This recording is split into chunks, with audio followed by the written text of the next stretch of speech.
Today on Tri-Crow Studios, I just worked a 22-hour shift at work, slept for about an hour, can't sleep at all, took some melatonin, and I'm going to unbox the SPL Phonitor 1 and potentially fall asleep on camera.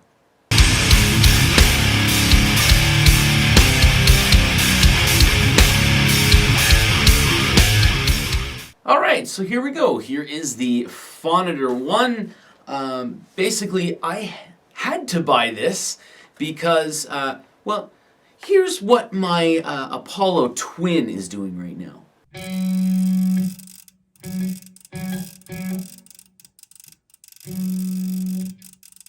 Takes me about 5 minutes to kind of actually get the headphones to work in my Apollo Twin. I have a 3 system setup, I guess you would say, for my Apollo. So I have the Apollo 16B, the Apollo Twin, and an Apollo satellite, and that gives me like 14, I think, 14 processors, chips, sets. So yeah, with it doing that, it takes me about 5 minutes to actually get things so I can use my headphones. So got to get rid of that. And I got this. So basically, because my Apollo 16 does not have a headphone amp built in or headphone output, you have to get a headphone amp or use something like an Apollo Twin, or get another Apollo, which was an option, but not right now. So anyway, here we go. Here is the box itself. Also, hi to the 2 people out there who are going to watch this video, because really, I don't think there's going to be a lot of people to watch this. So we go ahead and open up the number 1 in sound, as it says on the box.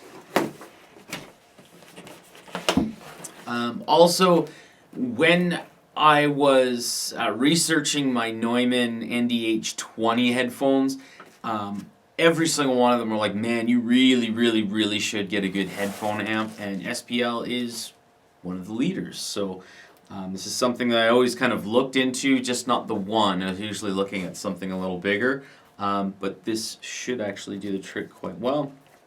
So you get the manual, which manulates things.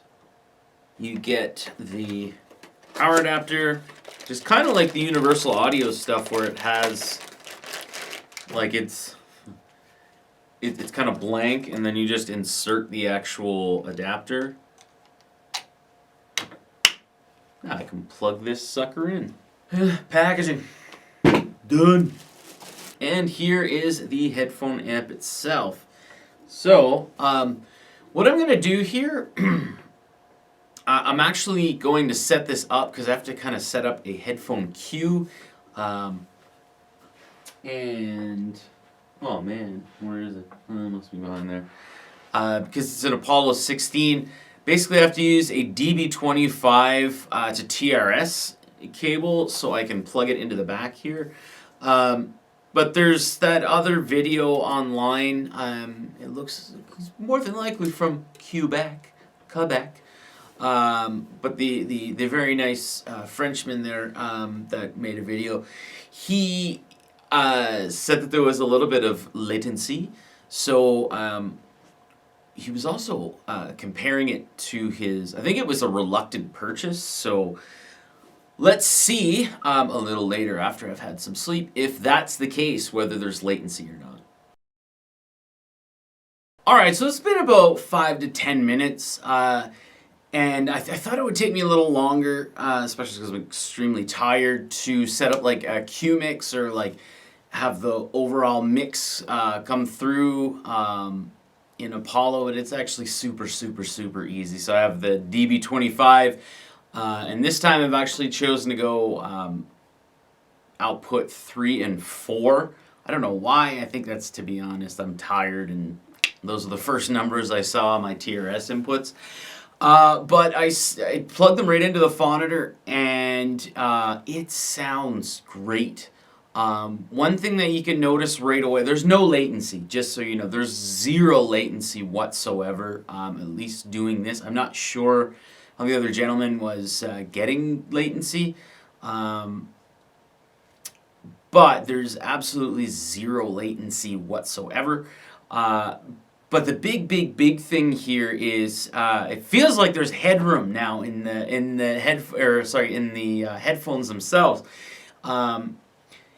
And I think because of that, what I was noticing before, and it's the same thing as going through, because I used to have Focal, was Alpha 65s, along with my Neumanns.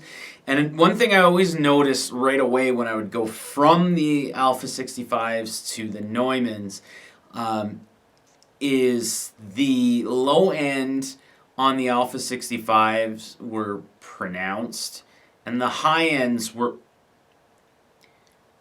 accurate. And then going to the Neumanns, everything else it was a more flatter response, and it was a little more honest, and not as forgiving, which is good. So one thing automatically noticing with the Phonitor versus just going through the Apollo Twin is the high end and the mids aren't as screechy now. So one thing I've always noticed about my mixes, and that's I work with heavy equipment. I've been playing extremely loud for probably about 25, if not more years, 26 or 27 years now. And my dad has horrible hearing, so my hearing's not the greatest. So I tend to accentuate the high end, I think, because of my hearing. But right away, I'm hearing a major difference. So it sounds like when I'm playing, like my settings, because I use the Apollo Twin with the same settings on the JCM 2000 here, and it seemed like I could have used a little more high end in the mix, in my settings. And now when I'm playing it, it sounds a little shrill, which is usually what comes through when I'm recording. So that to me is a little more promising. The low end's a little more. I find like the mix is a little more spacious now when I'm listening, because like I was having a drum beat, I was playing along with the drum beat. So it sounds like a not like a wholly wider spectrum, but a little more of a wider spectrum, which is great. I don't usually like mix on my headphones or what have you. That's done with my monitors. But it seems like the frequencies aren't as jumbled, I guess you would say. So perhaps while I'm recording, I might have a little bit of a wider stereo field, which will help things fit a little better. But again, this is a new product to me, a new purchase, and it resolves a problem that I was having with the Twin. So those are my initial thoughts. I'm very happy with the purchase, and just excited because now I can actually get into some proper recording, because it's been a long and stressful month with that Apollo Twin acting like it is. Thanks for watching.